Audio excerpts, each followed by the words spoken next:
Good morning, I'm Angelo Castro III. I'm Angela, and we are the Castros. We bring you the news. And the views that make you think. Sometimes we agree. Sometimes we don't. This is News and Views. And here are today's headlines.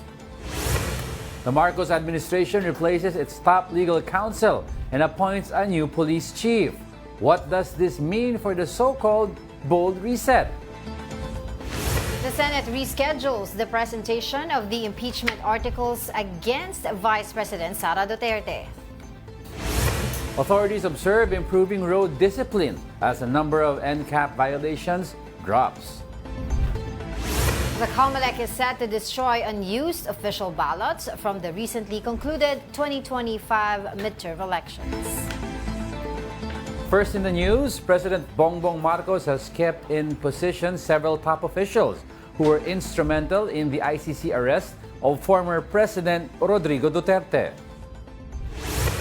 Executive Secretary Lucas Bersamin once again made the announcement of the latest cut from the cabinet revamp under the Marcos administration. First to go in the second wave of reset, Solicitor General Menardo Guevara. He was replaced by Darlene Berberabe, who took her oath today before President Marcos. Berberabe is the Dean of the UP College of Law. Before this, she was Chief Executive Officer of Pag-ibig Fund under the administration of the late Noynoy Aquino. Si Solgen Guevara has been there since the beginning, no? And maybe it is time for him to go to another venture. And so the President accepted his resignation to allow for fresh blood to come in. Bersamin clarified that Guevara's departure from the Marcos cabinet had nothing to do with his recusal from cases challenging the arrest of former President Rodrigo Duterte by the International Criminal Court. The President respected his ethical decision to recuse. Now, if there was a reservation about his professionalism at that time, the President could have already removed him. But the President continued to repose trust in him. Another big announcement on Thursday, new PNP Chief, Major General Nicolas Torre. The CIDG chief who was a frontliner in the arrest of Kingdom of Jesus Christ founder Apollo Kibuloy and former President Digong. Marcos's executive secretary cannot say if Torres' ascent to the PNP was because of these events. Wala akong may bigay na detalye dyan, ano? You know, the appointment of elements of the officers of the PNP, there has to be kept confidential. Okay? We should respect that confidentiality. Meantime, President Marcos has also accepted the resignation of Commission on Higher Education Chair Prospero de Vera. He will be replaced by CHED Commissioner Dr. Shirley Agrupis, previous president of the Mariano Marcos State University in Ilocos Norte. Bersamin did not offer any explanation about de Vera's departure from the cabinet, only noting that he had already served in CHED for 2 terms. The IAS was also pressed for answers on the fate of other cabinet executives. Bersamin confirmed that the President did not accept the courtesy resignations of Justice Secretary Boying and Interior Secretary John Vic Remulla, as well as Defense Secretary Gibo Teodoro. Meanwhile, some officials have responded to the cabinet reshuffle. Former Solicitor General Menardo Guevara said he respects and fully understands the President's decision to accept his resignation. He also praised Berberabe as an excellent choice to replace him as Solicitor General. House Speaker Martin Romualdez expressed support for Berberabe's appointment, citing her legal expertise, leadership, and integrity. Romualdez also praised the appointment of Torre III as the new PNP chief, describing him as a no-nonsense leader committed to restoring discipline and trust within the police force.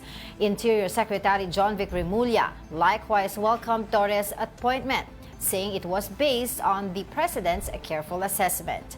Meanwhile, former presidential spokesperson Attorney Edwin Lacerda believes that there has been no significant reshuffling in cabinet so far. It seems like there has been no major changes except for a few. And the second time around, this announcement today posts no viable reason other than the most likely connection between the Duterte, the previous government, no? Let's discuss these developments further with Professor Froilan Kalilung from the USC Department of Political Science. Prof, thank you for joining us. Yes, thank you so much, and good morning. Good morning also to all our viewers today. All right, Prof. So far, it's been a few days since President Marcos decided to have a revamp, a so-called revamp of the cabinet. So far, what are you seeing? Do you think there is a certain direction or a message that this revamp is conveying as of this point? Well, I really don't want to call it more of a revamp. I think it's more of reshuffling because what we saw are basically a lot of changing of respective positions. From an optics perspective, I think initially I think this was good, primarily because at least the president was able to show or he wanted to actually flex some muscle here, and he would like to really exhibit some kind of leadership here, when he tried to do this. Unfortunately, it seems to me that some of the key government positions either were retained, or if not, they were just simply transferred to different offices, which I think is quite problematic for me because at this point in time, there might be some problem with regards to continuity. There might be some problems also regarding the adjustment with their own respective leadership styles. So, but that's his prerogative. And what we're seeing here primarily is that those people whom allegedly did not favor the arrest of the former president, I think was removed, as in the case of the former Solicitor General, and those people who actually helped in the arrests were actually retained. And I think this gives a strong message, especially to many people, that the president's desire to actually change the dynamics and the composition of his cabinet actually points out to one thing, and this is of course in line with the arrest of the former president. So it's still politics, the way I see it. Still politics. Aside from some changes, I think the meatier, more substantial side of this issue right now is still grounded on the political sphere. Yun nga. So do you also see this, Prof, na revamp siya in a way that entails removing some of the Duterte allies? Yes, actually, and I think it's very clear from what transpired, because if this was really intended to be more of a purging or cleansing from within, I think there should, since he already asked for a courtesy resignation, then I think it's best that he should have placed here people or men that he knew could actually deliver. Because if the past 3 years or so that these people were already in position and then there were no tangible outcomes, or there were really not much of a very good concrete policies or programs that emerged, it seems to me that there was really a leadership vacuum, so to speak. So in this case, since he already asked people to resign, he could have, utilized this prerogative and this situation to actually place or put in their position people of greater competence and expertise in this particular areas. You know, Prof, when the president first announced that he was planning to reshuffle, revamp the entire cabinet, siyempre all of us had our own lists about which secretaries might be going, diba? And all of us, a majority of us had Secretary Vince Dizon as a poster boy for what the president might be looking for. Ngayon, what departments did you think should have had a revamp or a replacement of a secretary based on performance if the president was sticking to that direction? Well, I think the economic team actually, I think, could have utilized some kind of a different composition, especially the finance department, as we know it. There are several unpopular moves that are stemming from some of the initiatives coming from Secretary Ralph Recto. So, but we also understand, and I think I go by the wisdom of the president when he wanted to maintain some semblance of continuity with regards to the economic team. But of course, there are several other departments that I think could have have some changes like the DILG, for instance, or the Department of Justice. These are very, very important positions. But then again, it's so hard for the president probably to remove the Remulla brothers because of the political capital that these two actually added to him, especially during the elections of 2022. Yes, oo. Notwithstanding the fact that they were also very instrumental in the arrest of the former president. Oo, and if they remove the Remulla brothers and they were instrumental in the arrest, parang it's a message na, teka lang, is the president softening about the arrest issue or naglalaglagan na ba? So I think you're right, no? It would have been bad optics to remove them. Yeah. Okay. So we try to retain them, definitely. Right. Yeah. Okay, so let's talk about the appointment of the new PNP chief, General Major General Torre III. Ano? Some would say na kaya siya na-appoint kasi ito yung reward niya for arresting, of course, former President Rodrigo Duterte and also Kibuloy. And of course, yung PBBM allies would say no, based on merits naman yung ginawa. Your thoughts on that? Well, actually, if we're going to look at his track record, I think he's already right to become the PNP chief. Maybe it so happened that he was there probably at the wrong place at the wrong time for the Duterte allies, but then again, he was the right man for the job insofar as President BBM is concerned.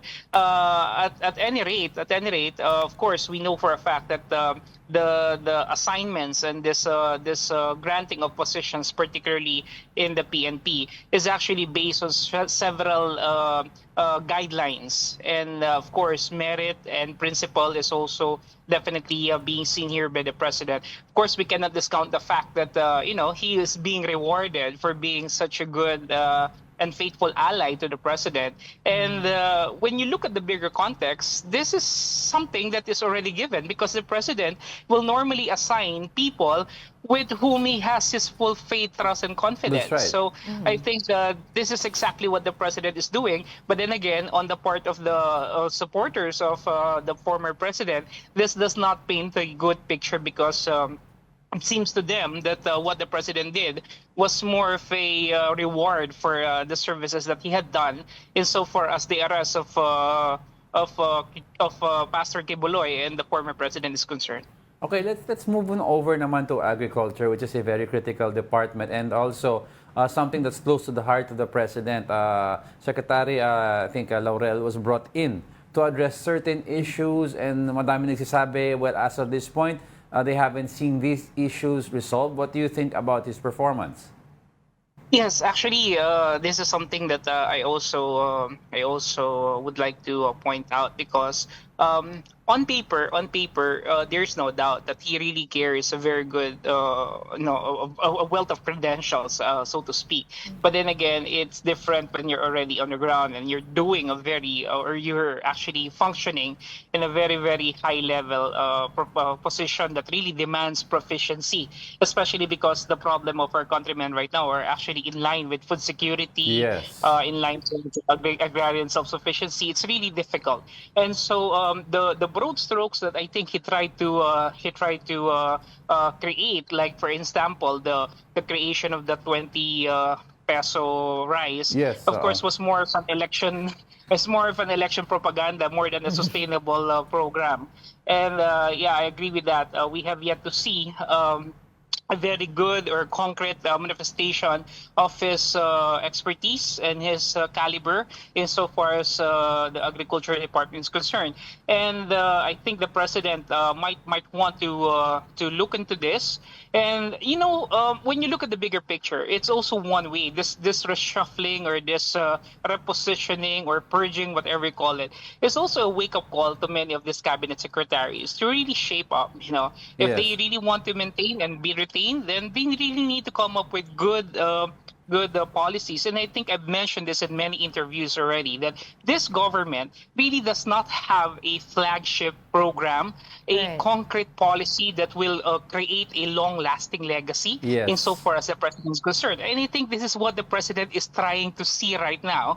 Probably in the 3 years that he will be in power, he really wants to make a good, lasting impression. Because let's face it, the only program that this government has been doing so far is the providing of the ayudas, and definitely this is not sustainable. And yeah, many people are now against the idea, especially the middle income earners. Well, So wait, having one said lang that, before that. No, so I'm sorry. One last, and then I'll turn it over to Angel. You're talking about trademark. A lot expected him to really shake up immigration because a lot of immigration issues have been hounding us. You have Alice Guo, who went through the back door. You had Harry Roque, who went through the back door. And yet, when this revamp or reshuffle happened, not really a major shakeup in immigration.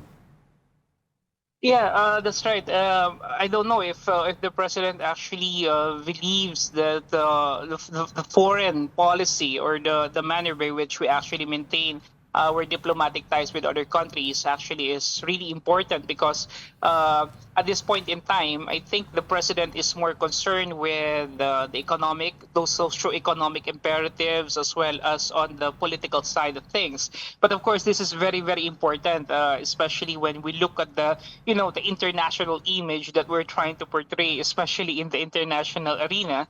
I think this is also something of a great importance. And I really hope, no, that even if there is no mass resignation, I hope the president will still have the strength to muster the ability to actually remove people, even if not on an en masse level, or even not on a mass resignation basis, because it is within his power to really remove and to place people of competence, people that he has trust and confidence with, even if they don't do it on a mass resignation level. So I think I hope the president, even not now, but in the future, if he really will be able to really assess and evaluate things, and I think this is what the president has been trying to do. He's trying to project the image of a CEO president, evaluate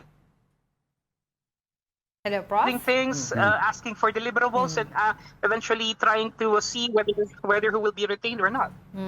But going back to what you said earlier, that sabi mo nga parang wala namang masyadong policy, this administration have concentrated or focused on ayudas or giving ayudas. But having said that, do you think the push for EDSA rebuilding is something that this administration is looking forward na maging legacy nila?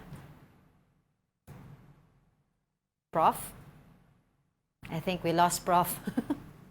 Technical Prof. issues. Roylan? Oh, wala na. Andiyan Prof, pa. can you hear us? Oh, yes, sorry. Yan na. Yes. Nag-mute ka, okay. So did you hear my question po, Actually, Prof?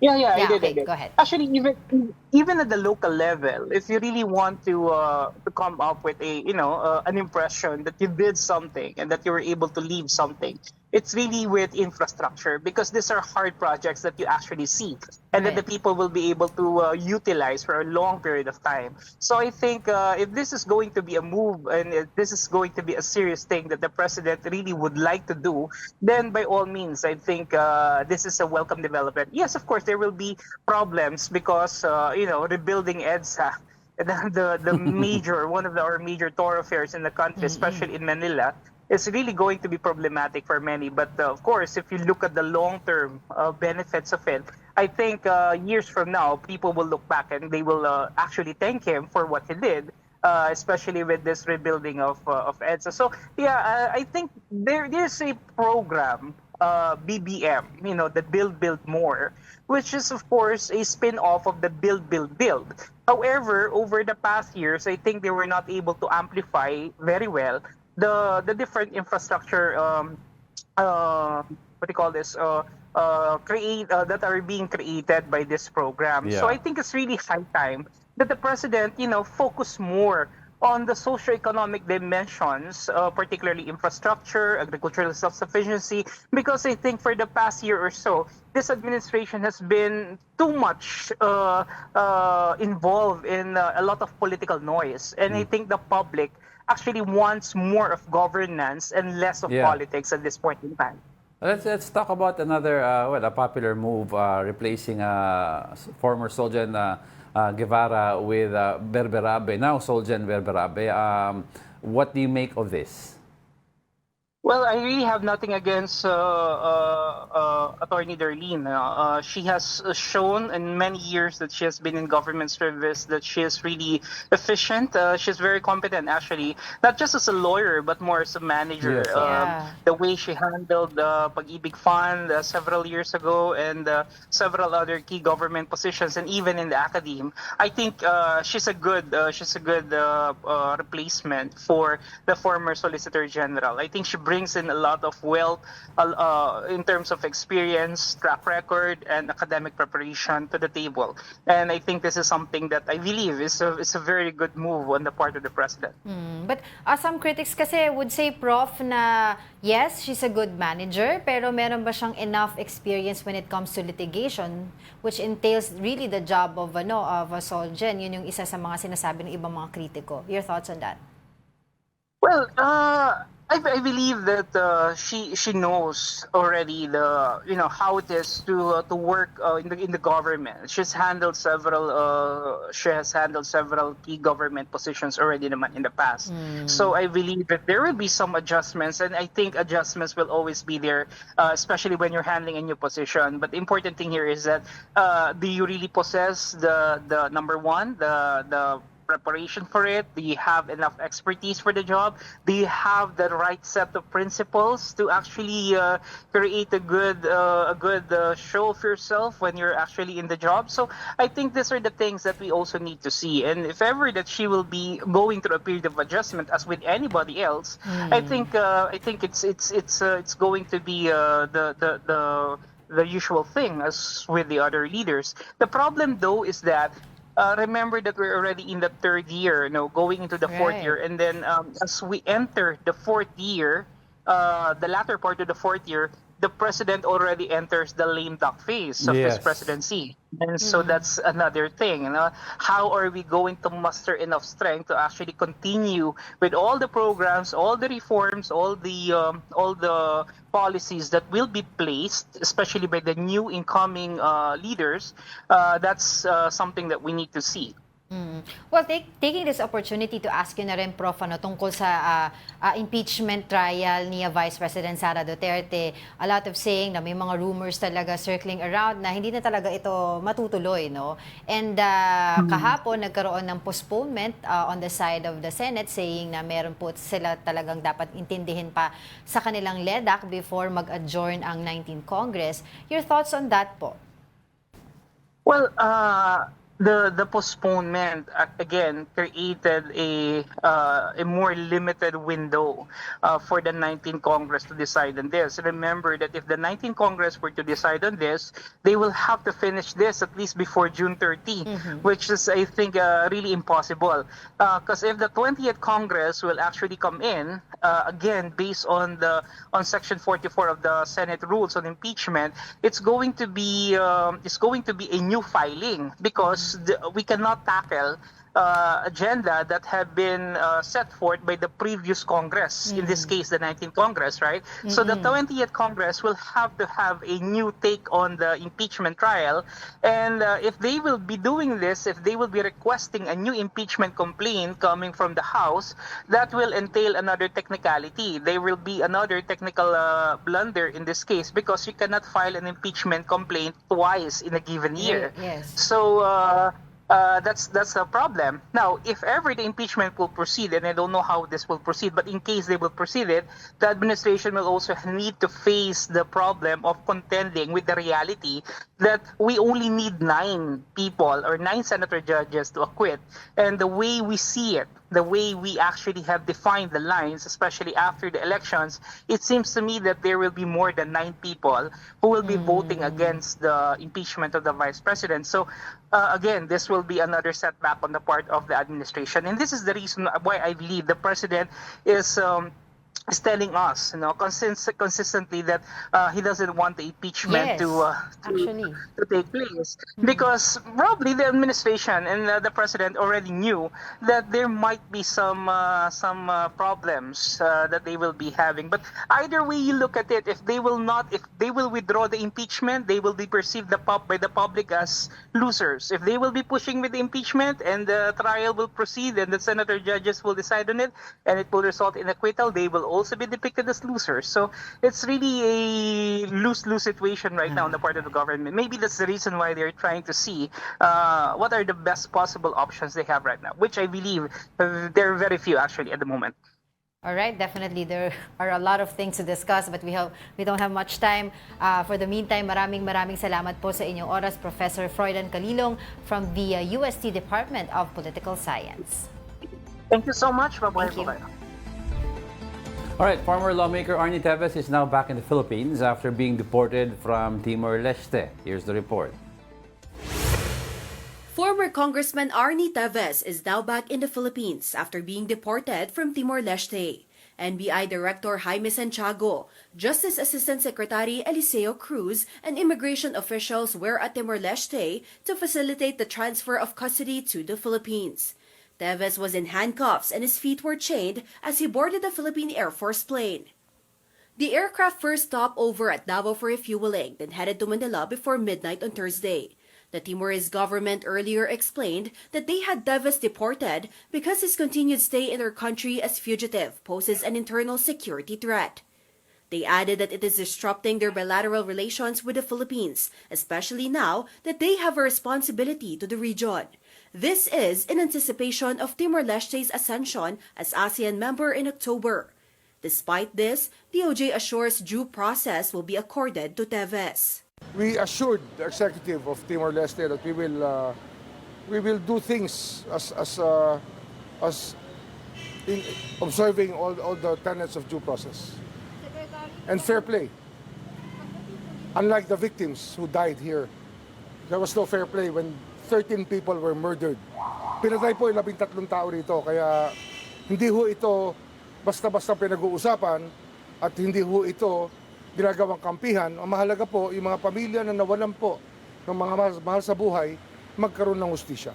Meanwhile, Teves' camp insists his deportation is illegal, as they still have a petition for writ of habeas corpus.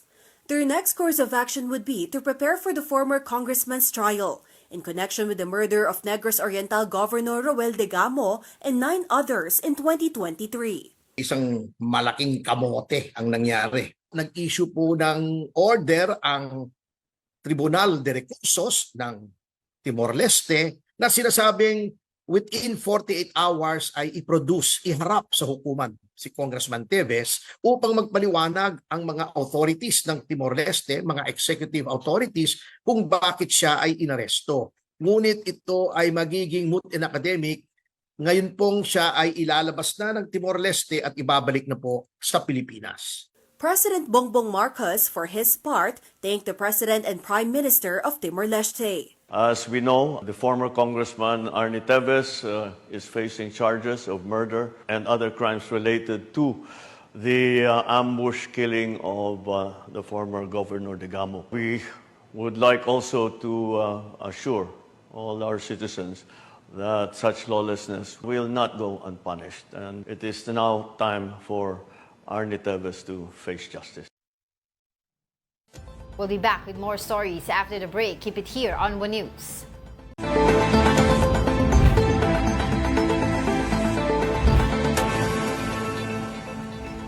Good morning. You're still watching News and Views here on One News. The number of NCAP violations have dropped, reflecting improved discipline on the road. Here's the report. This motorcycle had its plate covered with packaging tape. Another had a plate with a face mask. This rider, meanwhile, was caught in the act of covering his plate. All attempts to dodge the no-contact apprehension policy or NCAP. But the MMDA warns. Meron na po akong utos sa ating nagbabantay sa CCTV na pag may na-flag po sila na nakita na tinakpan po yung plaka, aabangan po ng enforcers natin yan at uhulihin po. The fine for covering a plate is 5,000 pesos. Despite this, many riders are anxious about NCAP. The result, surprisingly disciplined road behavior. No swerving. Riders are staying in lane. Mas maganda sir na na tupad tayo sa sa batas trapiko talaga. Okay lang po naman yan na matupad natin yung natin NCAP. According to the MMDA, NCAP violations dropped from over 1,000 on Monday to around 800 on Wednesday. But a new challenge looms. Traffic congestion due to EDSA rehabilitation starting in June. An odd-even scheme will be implemented with exemption for taxis, electric, and hybrid vehicles. This prompts calls for a work-from-home arrangement. Feel ko mas mahihirapan akong mag-adjust sa time kasi ngayon nag-a-adjust na ako super aga ko nang gumigising. Tapos ngayon mas magiging traffic. The Makati Business Club agrees that flexibility may be key. We invested in offices for a reason, di ba? So we can all work together and be productive in the same space. Pero given this situation na isasara yung ibang lane ng EDSA and so on, I think we're kind of gonna be forced to look at this more seriously. For News 5, Gerard de la Peña, We Are One News. Kasi may mga proposal nga na saying, yung mga kayang mag-work from home na lang, siguro mga twice a week, para daw mas maibsan yung traffic. So parang form of bayanihan na lang din daw since may EDSA rebuilding na magaganap. Nabahala lang ako since yesterday, yung yesterday yung interview natin about yung economic implication. Yesterday. Economic implication of the rebuild kasi parang hindi na pag-uusapan to. And I think somebody raised the issue also. I remember hearing it sa radio of in goods and services that are plying the routes. Kahit hindi sa EDSA dumadaan yan, sabi mo sa C5. Pero with the rebuild happening, lahat ng mga sasakyan, private sasakyan, cars will go, magre-reroute sila into the C5. When that happens, you're taking up space also ng mga delivery vehicles. So, maapektuhan yun. Speaking of delivery, delivery riders, yun din na sinasabi na isa sa point ni Congressman Rog Gutierrez na they will be stuck in traffic. And it will be, yung livelihood nila will be affected as well.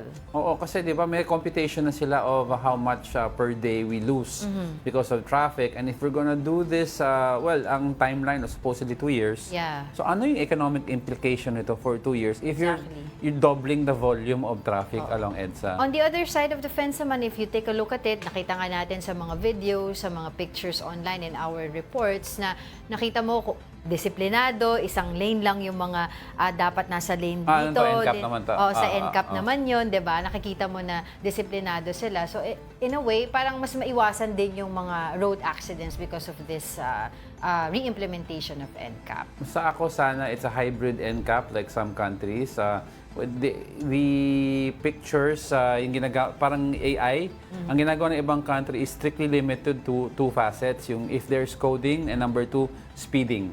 Any other violation, ang police officer ang manghuhuli. Diba? Para mag-hybrid ka pa. Because there's certain circumstances sa road na, for example, nakat ka ng isang kotse, nasa blind spot ka, hindi nakita ng camera na nakat ka ng kotse. So, napaswerve ka out of line. Pero ikaw ang nakita ng camera na nahuli. So, of course, you'll be given a chance to explain. Ang problema, dumaan ka na sa hassle, na natikitan ka na, may notice of violation ka pa, magre-report ka pa sa kanila kung ano nangyari, di ba? So may mga inconvenience na ang nangyari. So yun ang mga things na sinasabi ng iba. Tinitingnan nila. And one way to look at it also, kapag full na yung re-implementation nito, tas nagamay na, etc., that they will be adding more CCTV cameras with AI-generated system, mawawala na rin ang trabaho talaga yung mga traffic enforcers. Kasi, syempre, lilimitahan na nila yan, kukuntian na hanggang sa wala na because ano pang gagawin nila doon? May mga camera. Parang ang sinabi ng MMDA, they will be limited to assistance kung may mga accidents, road assistance, and other services. Yeah. But they Pero will not be allowed to engage kasi in no traffic. contact apprehension No contact policy apprehension. Nga. But yun nga, pero the way that we are looking at it right now, ang nagiging sistema nila ngayon is yung, even if there is CCTV cameras with AI-generated system, meron pa ring human intervention. So we look at the MMDA headquarters. So, doon pa rin yung mga taga-MMDA, nakatingin, may mga sarili-sarili silang computer to check yung may mga bago sila magbigay ng notice of violation. Tsaka how trained are these analysts to really decipher yung situation? Because you have to have also yung human, yung sinasabi mo, they have to interpret kung bakit may nangyaring certain violations. Sometimes kasi may violations nangyayari, pero if you understand the outlying circumstances, oo nga, pwede siya. O sige, papalusutin Oh, that's mo. what they explained yesterday dun sa press con nila. Kasi, di ba, nagkaroon tayo ng report here saying na ayaw na tuloy umusod yung ibang mga tao kapag merong ambulance kasi baka mahuli sila sa CCTV camera na nag-swerve. Yung pala yung reason nila behind it or the context behind it na kaya sila nag-swerve to give way to the ambulance. So, sinasabi nga ng MMDA, according sa kanilang press con, kaya nga daw may human intervention pa rin through their CCTV camera sa kanilang headquarters. Pero if you see the video kasi nalalabas ng MMDA, you have one person looking at 20 screens at the same time. So, di ba, just how efficient is that? May mga nag-post nga sa Facebook na... They can go back and review, I guess. May nag-post sa Facebook na napaswerve siya because may pothole na iniiwasan. Pero parang sa bandang... This was the unang NCAP, yung trial run, na sendan pa rin siya ng notice to explain. Parang, teka lang, umiiwas ako sa pothole para hindi ako ma-aksidente. Na-notice, hindi nakita ng... That's why they can go back and review yung mga footages ng CCTV camera. But also yung exemptions, diba? Kasi maraming mga ngayon nagsasabi yung sa doctors, hindi na sila exempted, media is not exempted anymore also. Tapos ang pinupush also ng mga ibang lawmakers ay magkaroon ng exemption sa mga senior citizens. Yung mga elderly kasi may mga appointments yan saka nahihirapan sila. Yung challenges. Mahirapan sila to adjust yung current kung ano yung yung kasanayan nila. They have a routine. Yes. So, marami pa tayong pag-uusapan tungkol dyan. But meantime, the Senate has pushed back the presentation of the impeachment articles against Vice President Sara Duterte, rescheduling it from June 2 to June 11. The postponement is due to the Senate prioritizing the approval of important legislation and the confirmation of over 200 presidential appointees before the 19th Congress adjourns. Meanwhile, the House of Representatives has forwarded Senator Chis Escudero's notification to its impeachment prosecution team. Despite the delay, the Senate is still expected to convene as an impeachment court by late July. The Department of Foreign Affairs confirmed that former presidential spokesperson Harry Roque currently holds only one valid Philippine passport. Roque's current regular passport was issued in 2024 and will remain valid until July 2034. The agency emphasized that any previous passports issued under his name have been canceled following proper procedures. This clarification comes after Justice Secretary Boying Rimulya claimed that Roque had 3 Philippine passports, an assertion Roque has denied. Roque, along with Cassandra Ong and others, is currently facing qualified and regular human trafficking charges related to alleged involvement with illegal POGO operations. Yeah, I think what they saw daw yata is yung diplomat passport niya, which was already diplomatic canceled. passport niya? Oo, meron kasi siyang Diplomatic passport, passport na na-cancel na daw. Yun yung pinapakita niya na may So yan butas ang na. siguro yun ibig sabihin ni Secretary. Nasabi kay Secretary Boying Rimulya, may ganitong passport. So hindi na nakita yung full context of it. So ayun. Basta sabi ni Attorney Panelo umuwi ka na. Diba? Lalaki sa lalaki, umuwi ka na, harapin mo yan. Di ba? Well, tingnan natin kasi with the arrest of former Congressman Arnulfo Teves sa nakikita mo ang direksyon ng government. Yes. So they're really serious about You this. also have si Alice Guo. Yeah. So we're really serious about yung mga supposed offenders out of the country. Hahabulin ka talaga nitong gobyerno. Alright, don't go away. We're not done yet. Please stay with us.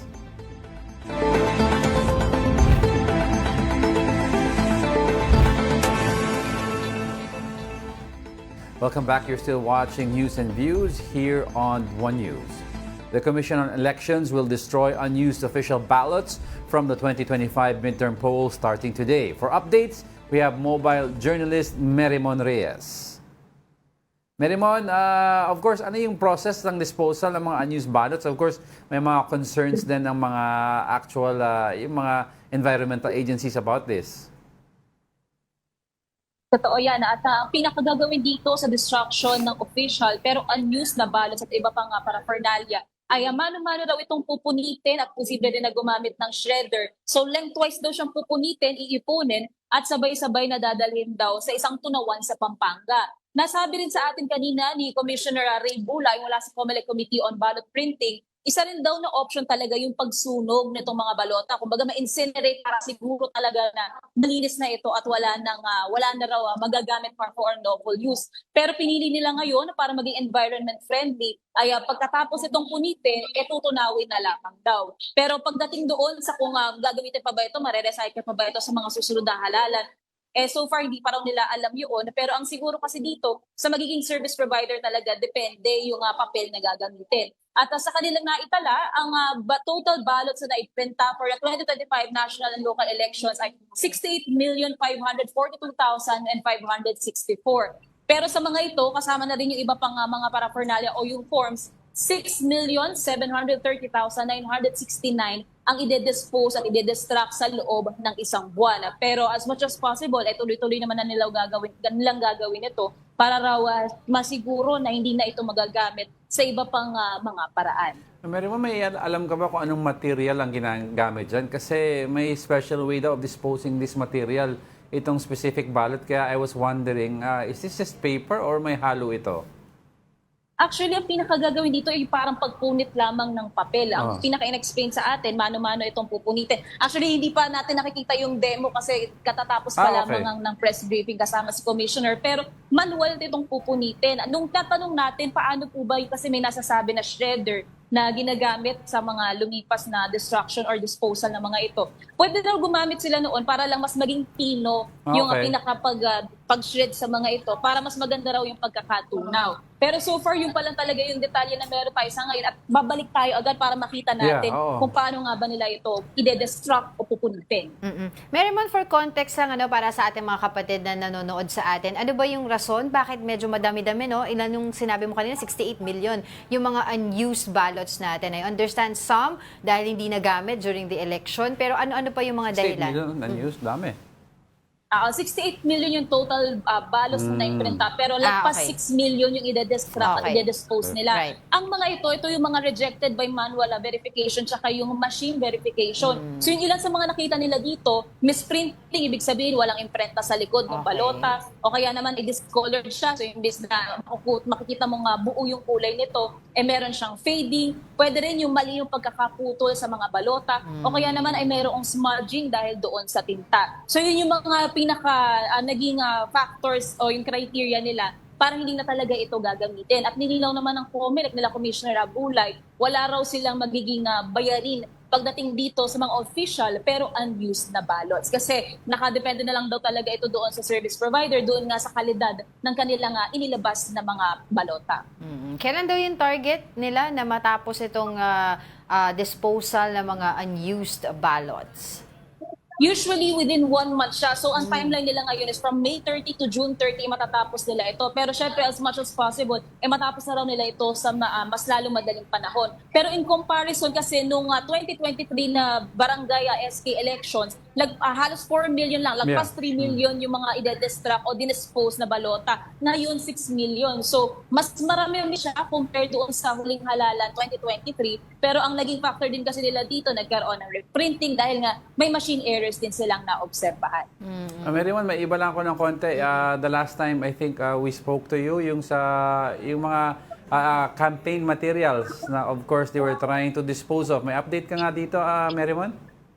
So far, pagdating sa Quezon City at iba pang mga syudad dito sa Kamaynilaan at sa bansa, tuloy-tuloy pa rin yung kanilang disposal. At hindi rin kasi agaran na makakabuo agad. Sabi natin mga tote bags, mga eco bags, dahil mano-mano din siyang ginagawa kasama ng ating mga kapatid na PDL plus yung NGOs na in partnership nga ng QC-LGU para sa mga ito. So far, nakikita natin, nagpo-post na rin itong mga NGOs yung kanilang natatapos ng mga produkto mula doon sa mga tarpaulin. So we're hoping na sa mga susunod pang linggo, maubos talaga nila itong mga nalikom o mga tinanggal na campaign para Fernalia.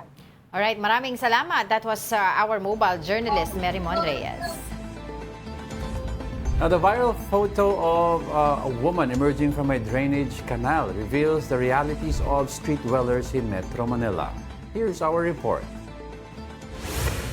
The internet went abuzz over this photo of Teresa, eerily emerging from a drainage canal in Makati. She was immediately located by the Department of Social Welfare and Development, which offered her assistance. It was found that Teresa works as a scavenger. She said she was walking around that day when suddenly, nahulugan po kasi ako ng cutter blade na pinipilit ko po siyang kunin eh. Kinuha ko yung cutter, tumayo ko at pag angat ko ng ulo ko, yun po, doon ko nakita maraming tao na nakatingin sa akin.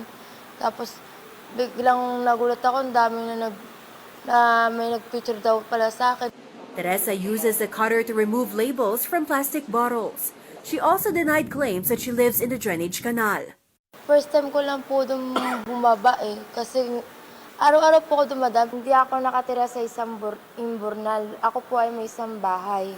However, during the press conference, Teresa mentioned a drainage area near Makati Medical Center that they used to frequent for sleeping and bathing. She said 4 of her friends still stay there. Doon ako sumiihi, doon ako naliligo eh, minsan. Pag nandun lang kami sa Pasintamo. The DSWD was alarmed by the revelations. On foot, umaakyat yung mga social worker namin sa overpass at sa underpass. Ngayon, titignan na rin namin itong mga drainage system na maaring pinagbabahayan. According to DSWD data, more than 10,000 individuals are homeless in Metro Manila. Nearly half have already been reached and assisted by the agency. All right, looking for a new hobby without breaking the bank. In Taytay, there's a place where fun, relaxation, and even exercise come at no cost. Para bigyan ng mukha ang balita, Mobile Journal, Jazz Paredes. Naghahanap ka ba ng bagong hobby o libangan pero nag-aalala sa budget? Worry no more dahil dito sa Taytay Recreation Center, hindi ka lang basta makakatambay. Pwede pang ma-enjoy lahat ng kanilang amenities na libre. Sa third floor ng Taytay Public Market, akalain mo ba na mayroon ditong bowling center? Isa yan sa mga activities dito sa kanilang recreation center. Pagpasok dito sa Taytay Recreation Center, ang unang bubungad sa iyo ay 60 na bowling lanes. Dito naman ay meron tayong 4 na dartboards. Meron tayo din ditong 3 billiard tables at ito rin meron din tayong mga lamesa at upuan para ito sa mga gusto lamang tumambay at mag-relax. Ang best part, lahat yan libre. Yung recreation center natin ay mabigyan ng magandang experience yung mga kababayan nating Taytayenyo na magkaroon naman sila ng facility na makakapag-cater ng kasiyahan, pati pampalipas oras para lalo na sa ating mga senior citizens. Lahat welcome dito. Kahit di taga-Taytay. Pwede rin ng kids 7 years old pataas basta may guardian. Ang favorite ng karamihan ay ang kanilang duckpin bowling. Dati na kasi kung naglalaro ng bowling para pinaka-exercise na rin. Kasi naglaro na kami ng nakaraan sa lahat ng operator. Nag-enjoy naman kami kasi bago yung aming bowlingan sa Taytay. Hindi lang saya, may hatid pang iba ang Taytay Recreation Center. Upang ang mga tao rito at mga kalugar natin dito ay magkaroon ng bonding at pagkakaisa. At napakaganda nito ay exercise at naiiwas tayo sa mga barkada. Para magkaroon tayo ng at least peace of mind, meron tayong lugar sa Taytay na safe space natin. Siyempre, grab the chance. Sinubukan na rin nating maglaro, baka may hidden talent pala tayo sa sports. Gusto mo mag-unwind? Walk-in ka lang o mag-message sa kanilang Facebook page for online booking. Bukas sila araw-araw mula 10 a.m. hanggang 10 p.m. Mobile Journal, Jazz Paredes po, hatid ang mukha ng balita. Tayatay. Tayatay Rizal yan. Hoy, Hindi, Friday ngayon. Bakit? Of course. What happened on Friday? Of course, Buddha's Belly. Si Marjorie Tan. Thank you. Of course, yung favorite natin, I think that's hakaw. You have crispy, spicy spare ribs and pansit canton. Di ba? Favorite mo yung mga pansit. Yes. Alright, happy weekend sa inyong lahat. Thank you for joining us for this whole week. Madaming natalakay natin. And before we let you go, I'd like to leave everyone with a quote. Almost everything will work again if you unplug it for a few minutes, including you. A quote from Anne Lamott. And that wraps up today's episode of News and Views. Mag-unplug muna tayo kasi join us again on Monday. I'm Angelo Castro. And I'm Angelo Castro III. We are One News. All sides, all the time. Okay.